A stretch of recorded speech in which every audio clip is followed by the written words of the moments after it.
This set, even after many reprints and 8 months later, continues to soak up a lot of spend in the market. Of course, I'm talking about Prismatic Evolutions. We're taking a high-level look at this set that continues to shrug off that additional supply.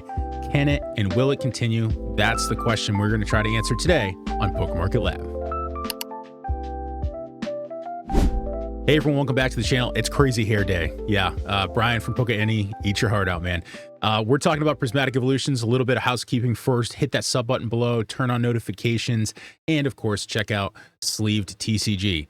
So yeah, I want to talk about Prismatic because, you know, I think we're closing the door on 151, and I think there's a lot of similarities in terms of market hype, in terms of where the money's flowing. You know, everyone who's followed this channel knows we're gonna, you know, we pull every month or two, we pull some sales data, not just pricing. We're looking at actual spend, so how much money is flowing to which sets, which products, and we're about to do that. So you're gonna get a preview into that today. We're gonna look at Prismatic and how it holds up to some of its other peers.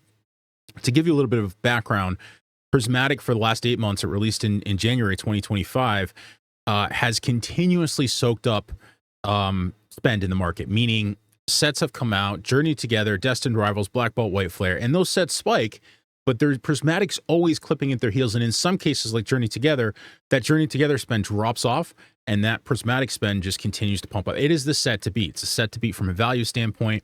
The Pokemon Company has put out notification that they're gonna, you know, do their damnedest to print this thing, and I truly, firmly believe they're trying to. We've seen a little bit of price pullback in a couple of products, but it was a blip on the radar. So we're gonna get into that here. So one thing I like to do when we do these high level views on a set, this is not a set review. This is looking at more data and kind of talking about where the set could go. Is it investable? Is it collectible? And trying to give you, doing some thought experiment here instead of just talking about whether I like a set or not. So everyone knows if you don't like Prismatic, I don't know what you're doing here. There's something here in the set for everyone. It is a monster. Let's talk about what we know. The Pokemon Company intends to hard print this set, meaning when I say that, that's not the terminology they use. I think what we've seen in reprints, we've seen a lot of volume of reprints on the ETB side and the bundle side hit various resources, various sales channels, I should say. And they have put out notification, you know, they're trying to bring more product to market. I think they're going to try to print this hard for a long period of time. And I think the analog here is looking back at 151 and what they tried to do there, specifically with the bundles. A little bit of a different situation there because they didn't touch the ETBs, but they did touch the bundles. They probably, I'm going to go out on a limb and say even maybe Prismatic won't have as many bundles printed as 151 did. The point there is it wasn't enough. It was never enough to quench the demand. And now that door is probably closed on 151. We're going to look at that. We're going to kind of, you know, use 151 as our comparison here. You know, not hot take, but, you know, kind of a little bit of foreshadowing. You should be in 151. You should definitely be in 151. It's, that door is closed. All right. Second point here. Market has shrugged off reprints. We've had multiple waves of reprints, multiple different SKUs too, right? So we saw this with 151 where Blooming Waters came out and it helped. You know, I don't even want to say it helped. It did nothing. It really did nothing to the market. There was an influx of packs. It was a chance for people to maybe get product at MSRP, either whether they're investors, scalpers, collectors, or rippers, right? It was more packs to the market to be open. It did nothing for the market price. And we've seen that here at Prismatic. We saw the SPC come out. That's up in price now. We've seen multiple other SKUs come out, right? We got poster collection, binders collection. There's just so many different ways that they're putting product into market. And again, the market just has shrugged all of it off. We've seen some minor dips here, which were probably opportunities at that point. And demand is ridiculously high. We're going to prove that out as well. Again, using 151 as a comparison. Remember, this has only been out for 8 months. So when you look at this data, it's going to be quite shocking when we look at sealed erosion, meaning packs being opened by looking at some grading data. It's pretty crazy. So no sustained demand like this since 151. Again, that's the analog. Most sets, they peak. Even Destined Rivals is, you know, peaked in terms of dollar spend, but it wanes, right? Typically wanes. And typically the market's going back to something else. It's going back to it's going back to kind of that primary S tier set for spend when it's had its fill of, you know, let's call it interruptions, right? All right, so let's look at some price data here. Let's look at where we're currently at. So let's look at the Pokemon Center Elite Trainer box as well as the regular ETB. The Pokemon Center ETB, I would say, is fairly safe from a reprint at this point. We did get quite a few opportunities at this. Hopefully, you know, again, you used a service like Sleeve to get those sweet, sweet notifications and get in those queues early and snag these. There is no question. There was never a question that that certainly Prismatic Pokemon Center ETBs would ever not do well. These are going to be $1,000. These are going to follow in the footsteps of 151. It's got a fantastic promo. There is nothing wrong with this box whatsoever. So again, if you have these, please, please, please hold on to them. They will outperform just about anything in Scarlet and Violet, I would say. I think that I'm pretty confident in that. So that one's pretty, actually the sales volume on that actually pretty substantial for how expensive it is in the last few months. I'm going to go out on a limb and say that's there's still some opportunity there. If you haven't snagged one of those boxes, I would want to be in and have one. I have a few. I'm good. I'm fine. But again, you know, it's an expensive box, but going with your gut, again, 5 years from now, if you're truly going to be in this hobby, do you think that's not going to be worth $1,000? Of course it is. I will say that my guess is on the Pokemon Center version of the ETB here that they're probably heavily printed versus earlier Scarlet and Violet, but the demand is still high. And we're going to show some sealed erosion, prove out some sealed erosion on that as well, which means that sealed population maybe isn't as big as we think. Regular ETB, we've had many, many reprints on this. It shrugged off. You can see here, we saw a dip. If we were to zoom out to a 6-month or 1-year chart, we'd see kind of a dip there where some supply hit the market, and you know, we dipped below 100 bucks ever so slightly, which was an opportunity. And now we've just climbed back up. We haven't had enough of a sustained release of product to market to drop that price. And there's so many people that are willing to buy at a lower price. Remember, just because they're not buying at 100, you have plenty of buyers at 136. You're averaging, you know, 36 boxes a day over the last 3 months. That drops to 100 again, especially after it's proven it's been up to 136. There's going to be a ton of people that are going to flood in and support at that price and dry up that product at that price. So it would take not just a big bolus or big influx of ETBs like we've seen. It would take a sustained delivery of these ETBs. This is a product that sits from a demand standpoint, sits on above everything else that we've seen in Scarlet and Violet outside of 151. And I'm going to say long term, it's going to blow 151 away. I have the data to prove that. We're going to look at that in a minute. Let's look at the individual cards here. No question. These are the promos, I should say, from those boxes. There's zero question that this is a fantastic, beautiful looking promo. I firmly believe at 11 to 12 bucks that the basic version of this is a good buy. I think that's a good buy. I think if you spec on singles, I think obviously if you love it, you should have a couple in your collection. Absolutely fantastic buy at 12 bucks. That's just a beautiful card. It's up heavily, no question. If you bought it back when it was, you know, $5-6 bucks, kudos to you. There's going to be a lot of these on the market. There's no question about that. But long term, this is just a beautiful, fantastic card. And then looking at the Pokemon Center stamp version of this, very rare, quite rare. So just keep that in mind. You know, $100, very expensive to spend and spec on a card, but you know, certainly some graded opportunities there. And let's look at some other products here. The bundles, we've seen a big influx of bundles.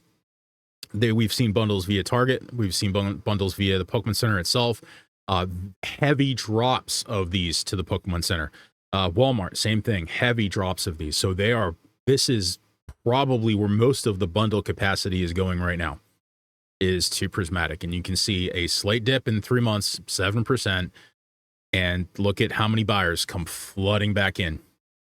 We see that drop, right? And we see that support. Like I was just talking about in the ETBs, we see that flood of people. We get below that $60 mark and people just flood in. They dry up that cheaper product and it pushes up. There's just so much confidence in this product. There's no reason, even when the supply, this is not like a Surging Sparks ETB situation where even when the supply, you know, that supply hits the market and there's just not quite enough confidence in that particular SKU to support it enough to drive the price right back up, right? Here's the complete opposite. We have so much support for this product at that lower price. It's like any discounted price in the market's like, yes, I'm in, I want it. And they just soak up that product. So this is another one where this could very much work like 151 bundles, where regardless of how many you see here on the market, there's no reason for any seller to step over another seller in terms of lowering the price to move the product. This is averaging, 65 sold per day just on TCG Player. So again, you can be a scalper, botter, reseller, bring your product to TCG Player make a pretty penny, turn and burn it. This is easy money at the end of the day. So there's just no reason that this isn't going to continue. The SBC was surprising to me. I don't know if I want to say surprising. I'm surprised we haven't seen another drop of these. I still would expect that we get another drop of these. I think that's my guess. But again, you have to ask yourself, you know, okay, looking at the ETB and the bundle, yes, there's MSRP opportunity via Target, via, you know, Costco drops, things like that. There will be opportunity there. The SBC is a different one. This is a beautiful product. This is absolutely a product that, again, would it be inconceivable for this product not to be $500, $600, $800 in 5 years, maybe a grand? It's not. I mean, especially look at the Charizard Ultra Premium Collection. This is Prismatic. This is, again, this is a set that is up there with Evolving Skies in terms of the fever that people want to open this set. It's beautiful. It's on its own level in terms of artwork. Again, and this is just a beautiful box. This is a beautiful, good-looking box. So you have to ask yourself, are you going to dollar cost average and snag one of these at an expensive price, or hope for that opportunity? I think we'll have opportunity. And also, you know, just because we get it, an opportunity at MSRP, even if you're using a service like Sleeve to get that notification, it doesn't mean you get the product, right? It's not a guarantee. So you have to ask yourself, you know, do you go and kind of keep your money and go for these other products and just maybe miss out on the SPC? Do you go and pick one up at $300 and, you know you have one? That's really up to you at the end of the day. All right, market spend. This is the cool one. This is the one that's always interesting. It's always the one that blows my mind. So this is total spend across booster bundles, ETBs, booster boxes, and then things like SPC. So the primary products for those sets. So this is how many sold per day multiplied by the average of the price for that day. And we scrape this data every single week from TCG Player, and we store this data and we look at it over time. So this gives us, especially this volume chart that you see here, this lets us know where the market is trending, where the money is going. And so what we can see here, let's go. We got 3 months worth of data here. We got July, August in the middle, and September on the right. We haven't fully closed out September. So that's probably missing about a week's worth of information there. But I think it's still pretty clear here. You can see that in July, Black Bolt, White Flare obviously take up most of the revenue there. But see how quickly that drops off. We see Destined Rivals, still some good volume there. But look how sustained that is. Now look at August. Look how matched Destined Rivals, Black Bolt, and White Flare are. Even in consideration, we got Mega Evolutions, kind of that pre-spend, right? August was pre-spend, so we get that pre-spend happening there. But still, look at Prismatic, beating out an 8-month set, beating out Destined Rivals for spend.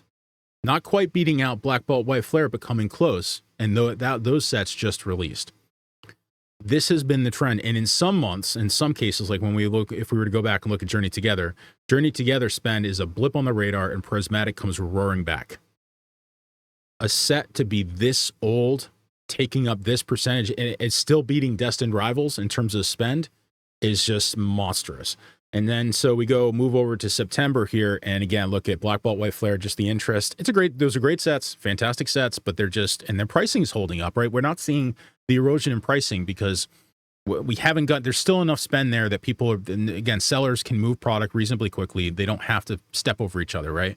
And then Prismatic Evolutions is now beating out both of those.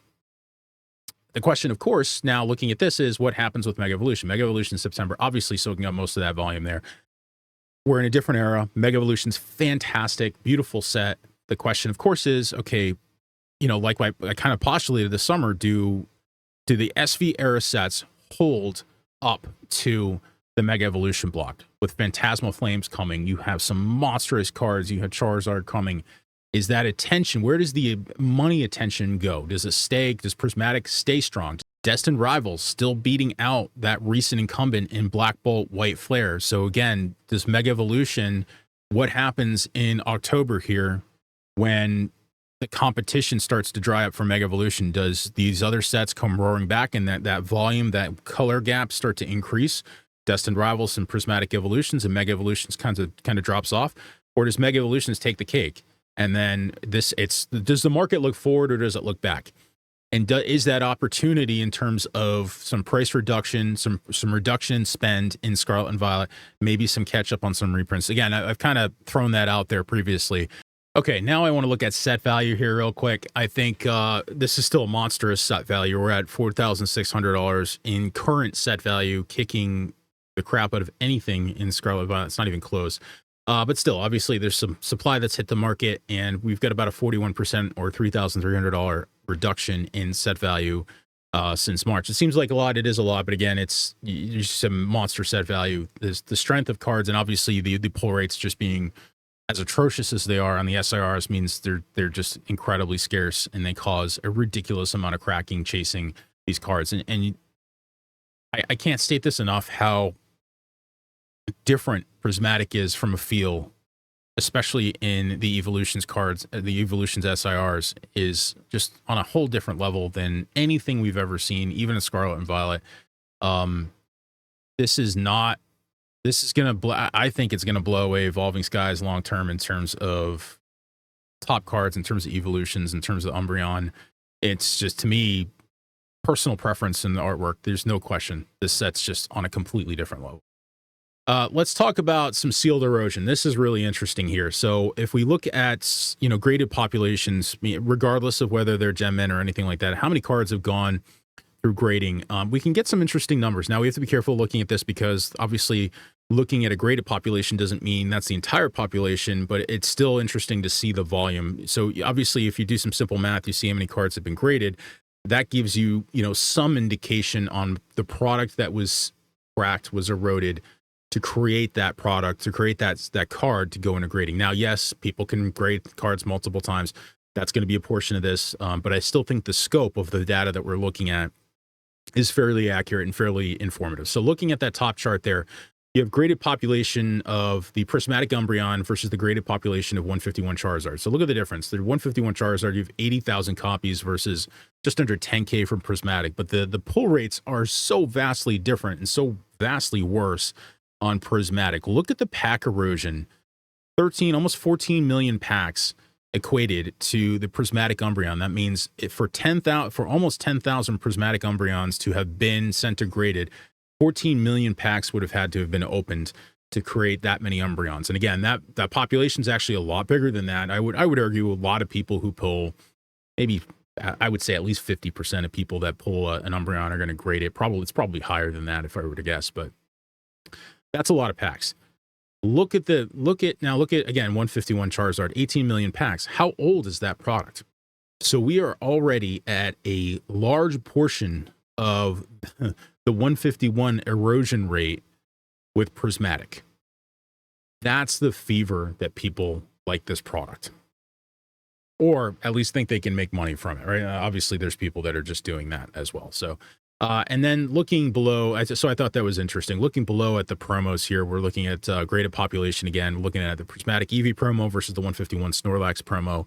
And obviously this is a 1-to-1. If you see one graded, that means one box was open. So look at Prismatic, you get 60,000 boxes of Pokemon Center ETBs opened versus the 151. So, and I would actually probably guess that the Prismatic print run for Pokemon Center ETBs is probably at least double what 151 was. But you can see, again, great promo. People are going to want that promo. People are going to want to do graded plays on that promo.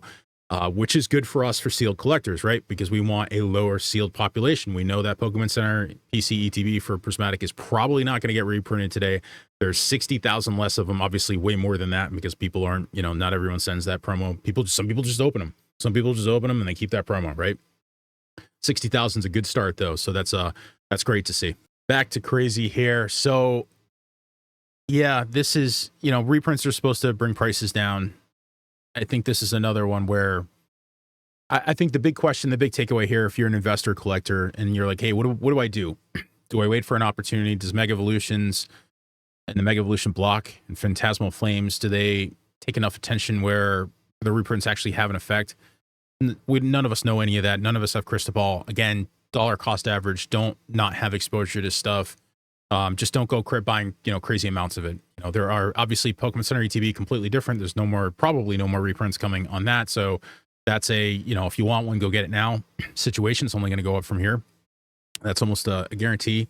I think the regular ETBs, I think there's going to be more product hit the market, but once you start hitting certain levels with these prices too, again, if we don't have enough volume, the buyers are just it's not gonna do anything to the market. This is not gonna be a Searching Sparks ETB situation where there is no amount of ETBs. I can confidently say this. There's no amount of prismatic ETBs they can drop in the market that they have the capability to produce that would erode that price down back to anything lower than we've seen, below 97, 95 bucks. It's not going to happen. So you have to ask yourself, what's your buy-in? Is it 110? Is it right now?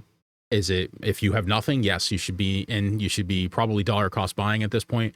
Prismatic's going to perform differently than everything in Scarlet and Violet. If we do get the proverbial, market crash or market pullback, which eventually we will, Prismatic's probably going to outperform everything else. It's going to be resilient versus everything else. I just did a video on Stellar Crown. Do you think in a market crash or market correction that Stellar Crown's going to hold up where it is? No, it's not. Of course not.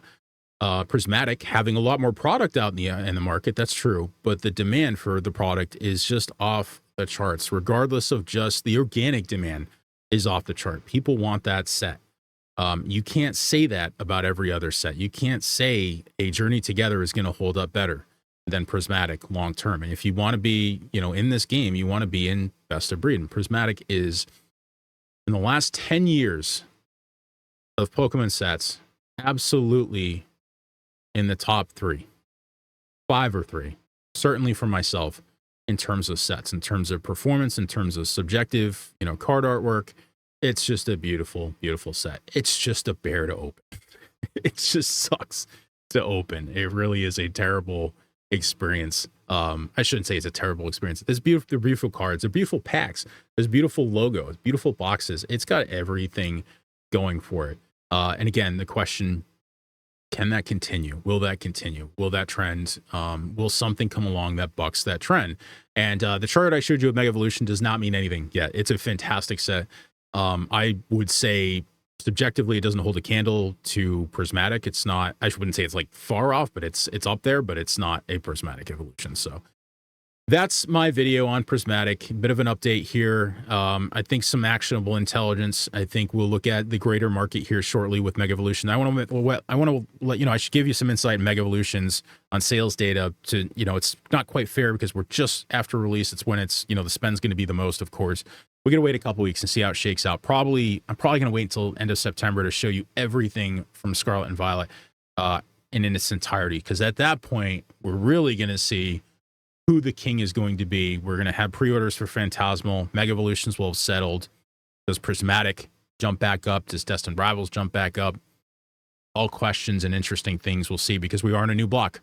And I think, again, that thesis I had about Scarlet and Violet being behind us, we'll kind of start seeing if that's actually going to be true or not. So let me know what you think in the comments section below. As always, you can hit me up at PokemonCarLab@gmail.com for any long-form questions that aren't, good for a YouTube video. And as always, let me know what you think and hit that sub button. And we'll see you on the next one, Pokemon Lab.